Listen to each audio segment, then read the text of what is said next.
What is going on, YouTube?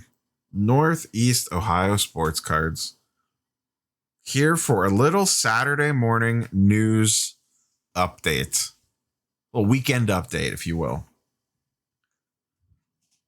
Wanted to get this out there, keep it off the Sunday show. Both these things happened on Friday. There's the Target assault and the Zion finger injury. Both, I think, have major implications in different ways. So before we get into it, like, comment, sub, YouTube nonsense down below. Don't forget the eBay affiliate link, Market Movers affiliate link. With all that being said, let's rock and roll. Try to keep this one short. Let's start with the disturbing one first. That's the Target assault. So for those that missed this, yesterday, Friday, a man was jumped leaving Target by 4 other men. Long story short, over sports cards. We don't really know the details. The gentleman being assaulted was licensed to carry a concealed weapon, retrieved his weapon, and scared off the attackers who were later arrested. I made the jokes about Thunderdome and Fast and the Furious and Mad Max, and it took about a week for them to come true. All kidding aside, I mean, you hear all the good stories about, people letting kids cut to the front of the line. Everyone's got a system down. Most people are pretty chill, this, that, and the other thing. And it all sounds great. And I'm sure that is 95% of the stores. But all it takes is literally probably this one thing to blow it all up. There was a quote from Target about reevaluating this situation for the safety of their customers.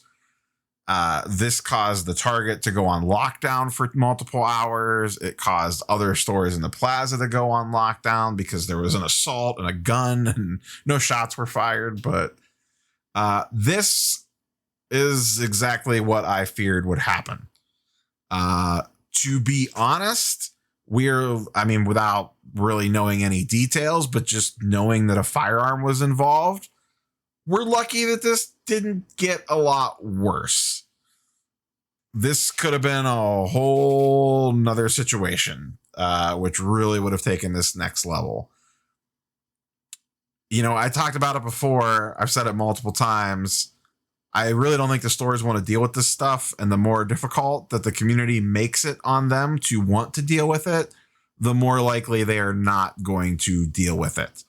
And this stuff is just not going to be available in retail stores anymore. I've been saying that for a while, and I truly feel like it is headed that way, or it'll only be available online. You will not be able to physically walk into a Target and maybe a Walmart, because if one does it, I wouldn't be surprised if the other one's doing it, because whether this happened at a Target or Walmart or not, I have to believe the other one is closely watching this situation, because nobody wants to be on the news for an assault in their parking lot over any product.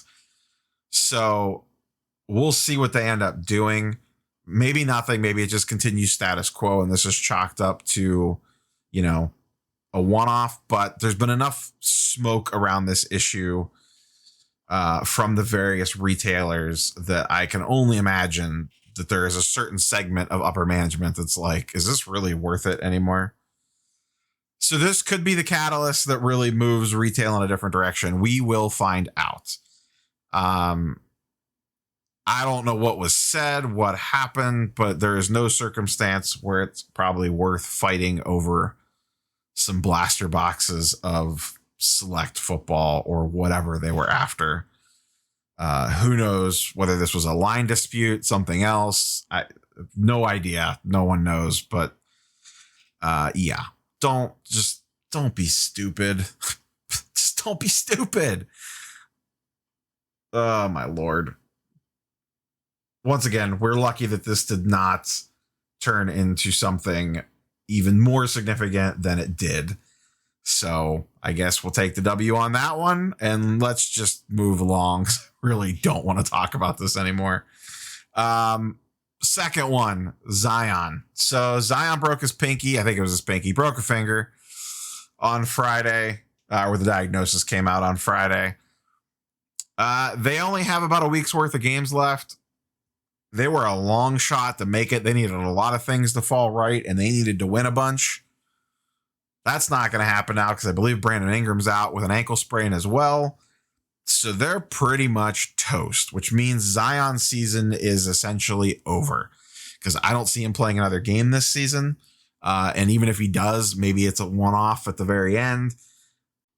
So Zion's season essentially comes to a close, most likely. Maybe something changes. I'm recording this very late on Friday night.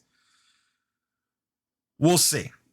I'm very interested to watch the Zion card market and see how much of a hit his prices take and use that as an indicator for other players that are about to leave, as they get eliminated from the playoffs. So Zion season's essentially over. Does he take a 20% hit in prices, a 25% hit in prices, a 10% hit in prices? Whatever it is, I think that's a good data point. It's not going to be apples to apples, but if he drops 20%, does that give us an idea that, okay, well, Zion dropped 20% when he got booted from the season? Does the same thing happen when Ja loses, or Luka, or Donovan Mitchell, or the Joker, MPJ, whatever, pick your player, Giannis, Tatum? Can we expect a similar drop to whatever Zion drops to or from? And maybe he won't drop much at all. I don't know. It's not going to be exact. Like I said, someone's going to fly way up on playoffs on pricing. Prices are going to spike on somebody, hopefully.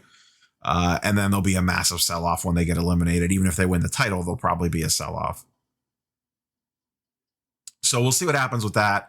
But I am curious to see where Zion's card prices go and where they kind of settle in at now that his season is basically over. His stuff was slowly creeping up here and there. And then it kind of took a little bit of a dip and then re-leveled off. It kind of flirted with 700, never really cracked it. So we'll see how far it slips down on his base Prism. I'll be curious to see how the other stuff holds up. Does base Prism tail off 20%, but select only tails off 15%? Or something like that. All that stuff will be extremely fascinating because it could give us a preview of what to expect as the playoffs begin to roll on.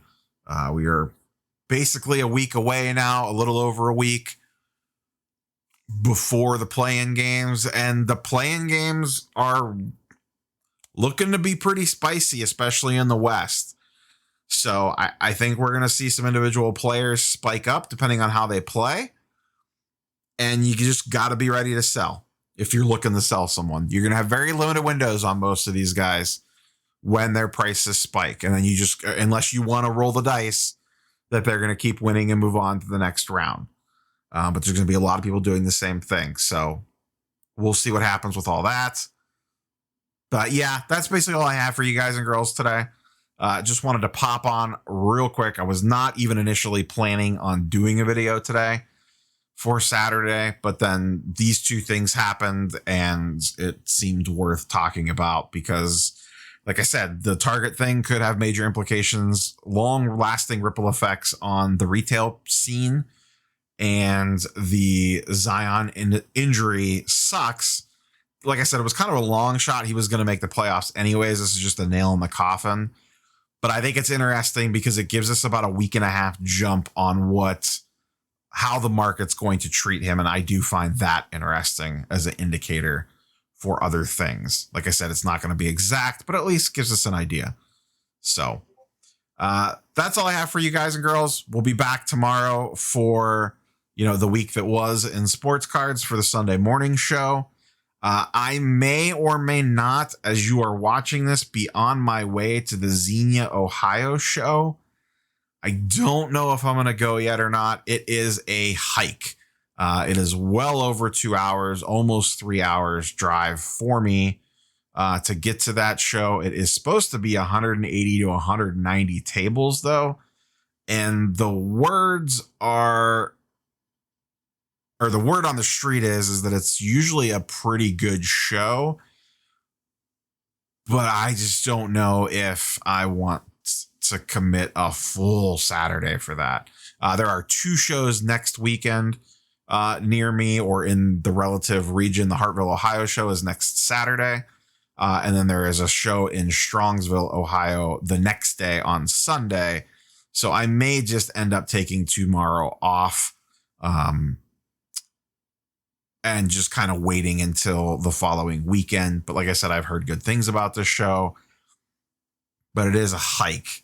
So I just don't know that I want to commit to making that drive. So I'm not setting an alarm in the morning. If I wake up early and awake and ready to rock and roll and attack the day, then we'll see what happens. If I sleep in and I don't, then I don't. Maybe I'll do a live stream or something tomorrow for a Saturday.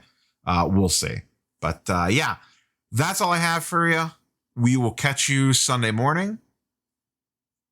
Peace.